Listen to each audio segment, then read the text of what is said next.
foot, c'est bien mieux. Et un homme qui est entré dans la rencontre, on le rappelle, c'est lui qui débloque la situation à la 77e. Cherki, donc, qui est entré et qui remplaçait Matic. Premier ballon, but de la part de Cherki. Cherki est-il tout simplement indispensable? Raymond? Il est très utile. Indispensable. Indispensable. Il n'y a pas de joueur indispensable à ce niveau-là, dans cette équipe-là. Il y a justement le fait qu'il ait joué le match de Coupe d'Europe, qu'il l'ait laissé se reposer là et qu'il rentre, il est capable de montrer. Il y a une bonne gestion de sa capacité. On sait que physiquement, ce n'est pas son point fort. Donc c'est bien de le laisser souffler. Après, techniquement, on sait qu'il est au-dessus du lot. Mais il y a des matchs où, des fois, quand il faut travailler... Ça reste un élément indispensable quand même. Parce que tu oui, sais que... Mais indispensable. Qui rentre, il va se passer quelque chose. Ce type de joueur, on voudrait tous l'avoir, parce qu'à un moment ou à un autre, il va faire le truc. Mais moi j'entendais le truc en disant indispensable, il doit jouer tout le temps au début de tous les matchs. C'est pas ça. Je veux dire, mais c'est vrai que même quand il rentre, quand il est bien, sur un quart d'heure, 20 minutes, il amène quelque chose. Sur son premier ballon touché, il a fait le geste juste, le bon contrôle, la finition, elle est parfaite. Je voudrais revenir 30 secondes, je me permets, Karen, tout à l'heure, Eric parlait d'un seul match dans la semaine. Oui. En fait, moi je trouve que c'est bien de se répéter les matchs quand vous vous trouvez dans une bonne dynamique. Et quel que soit l'adversaire que vous allez jouer en Coupe d'Europe, si c'est Manchester, quand vous enchaînez les matchs et vous gagnez les matchs, je peux vous assurer, quand vous êtes joueur, vous êtes content de jouer. Et c'est pas un problème de jouer 2-3 jours après. Quand vous enchaînez, c'est aussi bien. C'est mieux. Mais ce soir, c'était un gros match quand même, Nice-Lyon. Oui.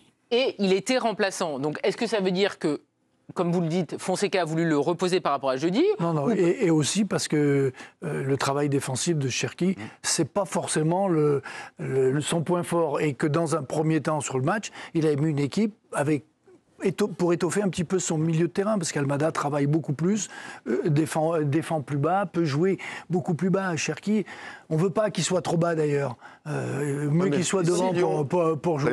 Lyon, on voit que leur option de jeu, c'était de ressortir le ballon et de le garder dans une position basse. Oui. On est d'accord ou on n'est pas d'accord? Un joueur comme Cherki, quand tu vas le trouver un petit peu plus haut, lui, il a la possibilité de la garder, la balle.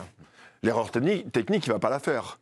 Tolisso, il aurait été un petit peu plus bas et Cherki dans la position de Tolisso. Oui, mais s'il est touché, tu peux gagner facilement 10-15 mètres. Parce que le ballon, il revenait très très vite sur le pressing de Nice en première mi-temps. Oui, mais moi je ne suis pas persuadé que le choix de Lyon au départ, c'était juste de se mettre bas. Ah non, voilà, ça c'est Nice qui les a obligés de se mettre bas.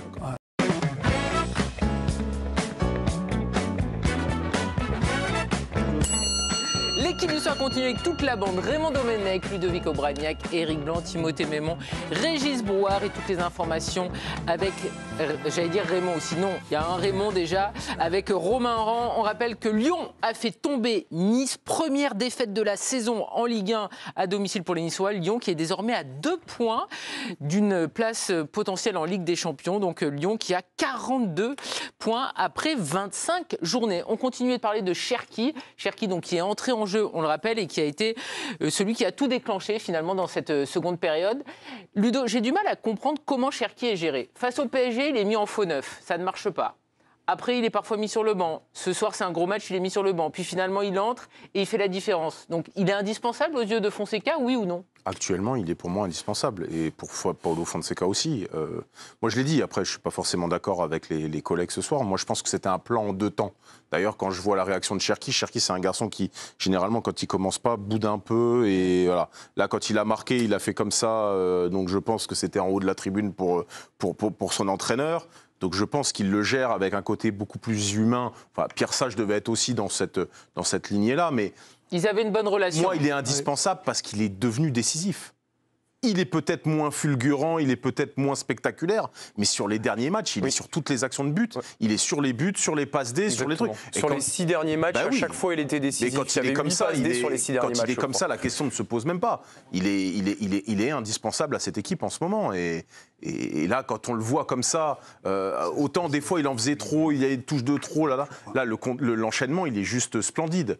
La passe d'Almada, il fait contrôle pied gauche, pied droit, pied gauche. Ben voilà, c'est du haut niveau technique. Et Lyon ne peut pas se passer aujourd'hui d'un joueur comme lui. Et après, on est dans un turnover. Ils ont joué en semaine. Donc c'est normal que Luis Enrique le fait, d'autres le font.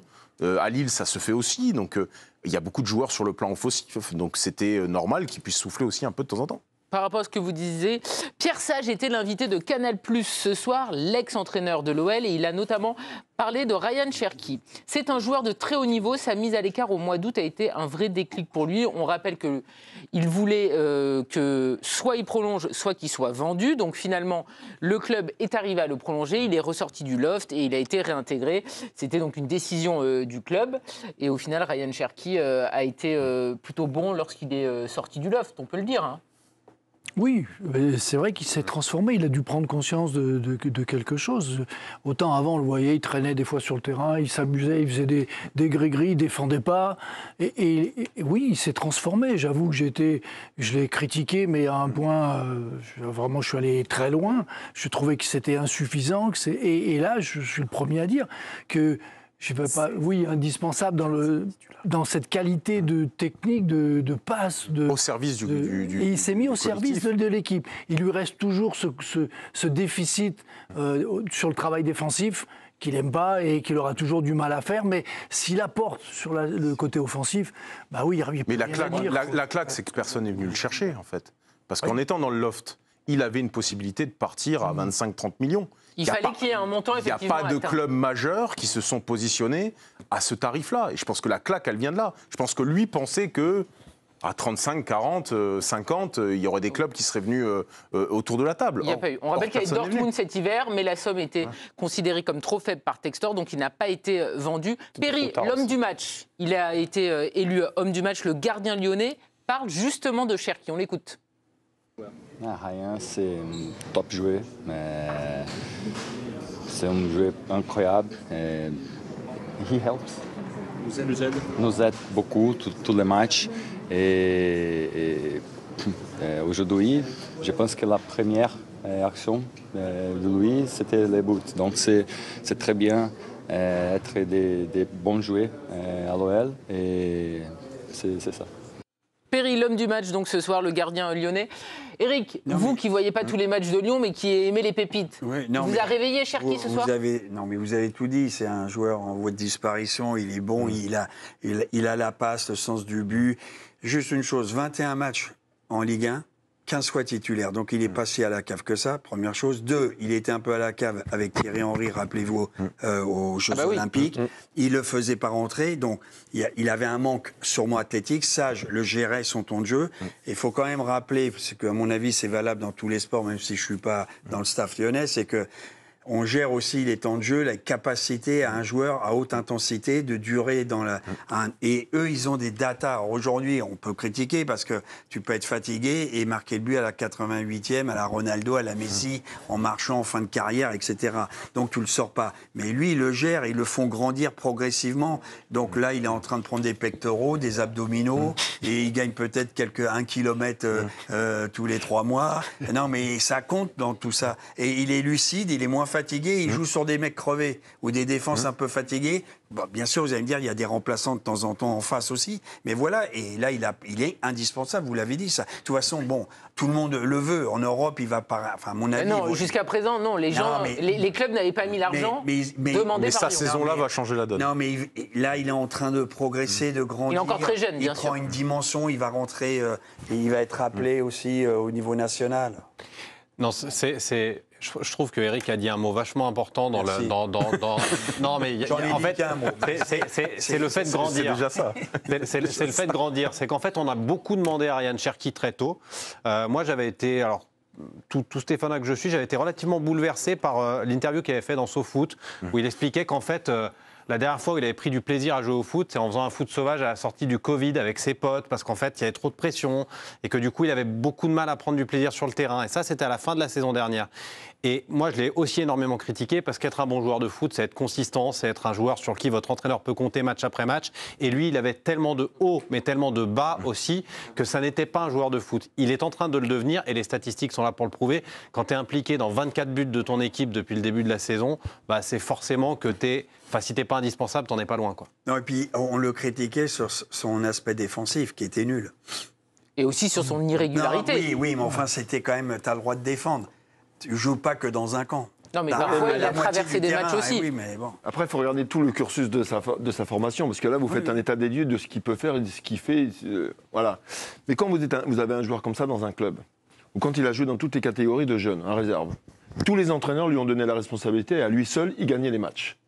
À partir du moment où vous basculez dans le monde professionnel, avec une exigence importante de performance, lui, on le demandait, quand il jouait avec la réserve ou les U19, simplement de gagner le match. Donc le travail défensif, en fait, on ne lui demandait jamais.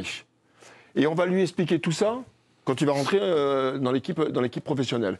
Et à un moment, il y a des étapes à passer. Et je pense que l'épisode où il a failli partir ou pas partir à Dortmund, je pense que ça lui a fait prendre conscience qu'il a des choses qu'il faut qu'il rectifie dans son jeu, dans son attitude. Parce que, vraiment, on l'a dit tout à l'heure, en fait, c'était son attitude qui paraît, qui pouvait énerver. T'es d'accord pour dire qu'elle a mis du temps à être passée cette étape? Alors, elle a mis du temps. Mais on regarde ce qu'on attendait de lui, en fait. C'est surtout ça. Moi, je pense que des joueurs différents, il leur faut un petit peu plus de temps. Donc, il y a une forme de patience à avoir.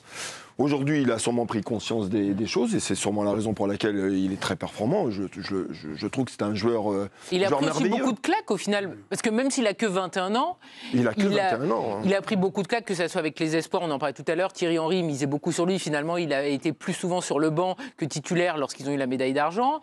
Avec l'OL, il a été aussi beaucoup critiqué parce qu'il a été beaucoup mis en avant. Donc finalement, il apprend aussi de toutes ces difficultés. Karim, vous ne vous rendez pas compte le décalage entre sa formation et puis juste après.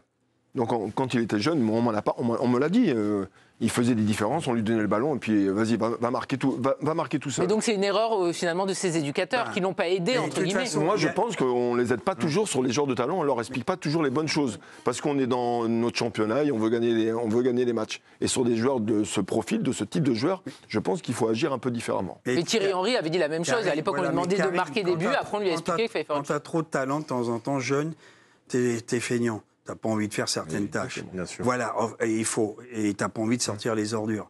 Donc t'as envie tout le temps la lumière, etc. Sauf que quand tu montes chez les pros, c'est terminé. Ça rigole plus. Déjà, c'est un étage au-dessus. Thierry Henry l'avait dit. Voilà, donc c'est une réalité. Mais par contre, quand les feignants se mettent à bosser, tu les arrêtes plus. C'est-à-dire que lui, quand il commence à prendre le paix et qu'il a l'ambition d'être autre chose que ce qu'il est, parce qu'il peut devenir quand même un joueur qui passe un cap européen. Pour moi, c'est un mec qui... S'il travaille, est-ce qu'il travaillera suffisamment? Parce que quand je vois un petit joueur, un grand joueur, mais petit, 17 ans, Bouhaddi de Lille, là tu te dis, le mec il a 4 ans de moins quand même, Cherki. Donc attention. Il a déjà été bon en Ligue des Champions. Attention de ne pas rester la petite vedette toute ta vie. À un moment donné, rappelez-vous, Mourinho, même Mbappé, quand on lui demande de revenir défendre, etc. Tu as un statut qu'il n'a pas de ces jours-là. Mais à un moment donné, il faut aller au turbin. Il faut mettre le petit Marcel et courir. Tout à fait. Ah oui.